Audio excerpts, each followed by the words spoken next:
Hi, and welcome to Introvertebrates. In this video, I'm going to give you 5 amazing facts about tarantulas. Some of these facts are true for other spiders as well, but I'm focusing on tarantulas in this one. So, hope you enjoy.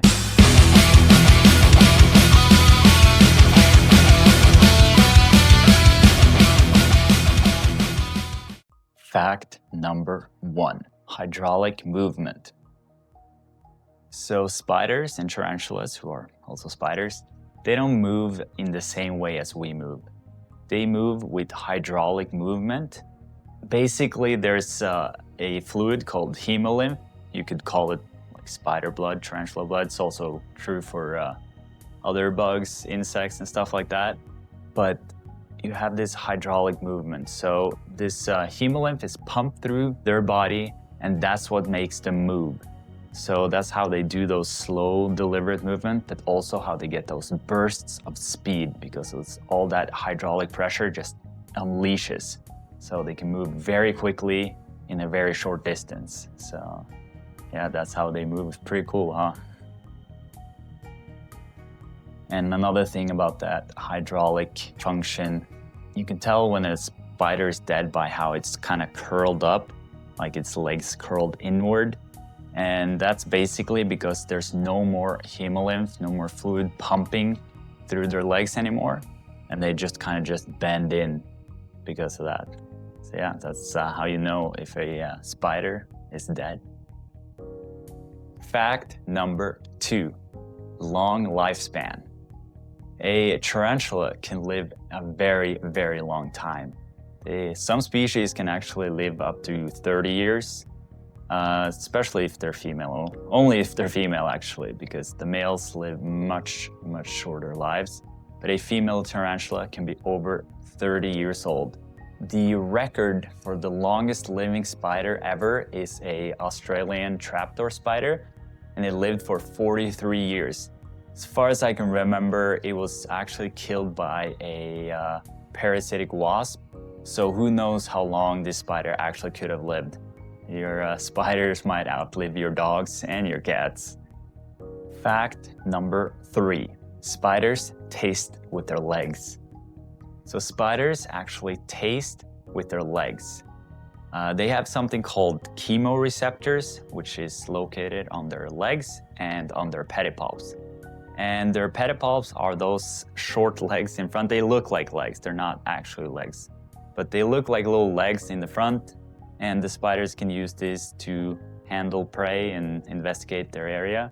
So those pedipalps and their legs, they have chemoreceptors on them, which are sensory organs, and they pick up smell and also taste. So imagine walking around and you taste everything you step on. I wouldn't like that, but it's cool by spiders. That's how they do. Fact number 4, tarantula venom. A lot of people see a tarantula and they think, oh my goodness, this spider must be super venomous. And there's a lot of myth around tarantula venom. However, the truth is that they actually are not that venomous. They're not that dangerous. I don't think there's registered anyone who's ever been killed by a tarantula. So of course their venom, it changes from species to species and also where they're located. So New World species, like in South America and North America, generally are less venomous, while the ones in the Old World, like Africa or Asia, generally have more venom, or stronger venom, you can say, a little more potent. So it varies a lot, but generally tarantulas, they are not dangerous to humans.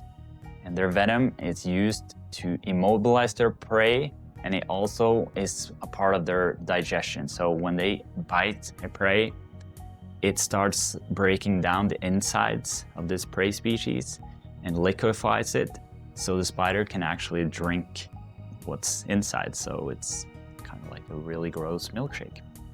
Yeah, that's what their venom is for. It's not for biting us. And if you were wondering, tarantulas generally don't want to bite us because they are very small compared to us. And even if a tarantula bit you, it knows you can squash it. So it doesn't want to bite, and it only bites if it really doesn't feel like there's any other way to get out of it. Fact number 5, tarantula silk. Spiders use their silk in different ways, but they all make silk, they make web.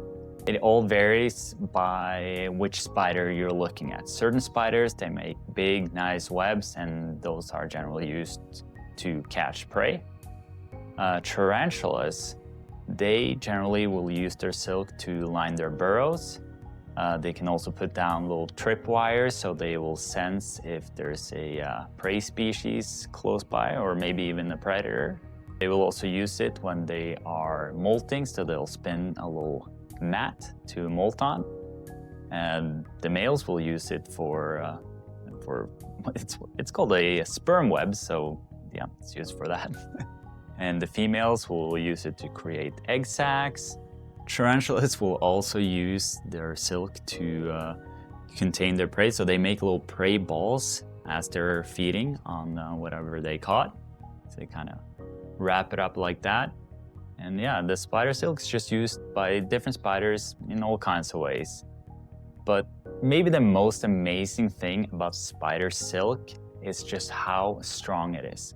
Pound for pound, it's about 5 times stronger than steel. And this material is so durable that it can actually stop a bullet if you have applied it correctly. Scientists are working on genetically modifying silkworms and spiders and stuff and trying to make actual spider silk, because this material is just so amazing and it's just unlike anything else on the planet. And it's just amazing. These little creatures make this basically from their butts. So, very cool thing about the spider silk. You should definitely go down the spider silk rabbit hole if you have the chance. Thank you so much for watching. I hope you enjoyed that, and maybe you learned some new facts, or you just enjoyed the footage and appreciated some spiders.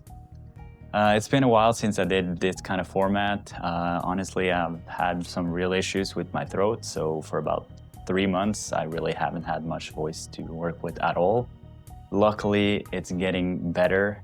So at this point, I have an actual normal voice from time to time, and I'm trying to make the most out of it and record videos while I can. I have been compensating with some shorts and whatnot, so hopefully enjoy that, and hopefully you're happy to hear and see me again. We got to over 300 subscribers now, so thank you so much for that. I really appreciate it, and if you're watching and you haven't subscribed, yeah, I would appreciate if you do. If you don't, that's okay too. But yeah, I really appreciate anyone who subscribes. So again, thank you so much. Feel free to watch my Instagram channel. I'll link it in the description. And yeah, hope you have a good day and you enjoyed the video, and I'll see you in the next one. Bye.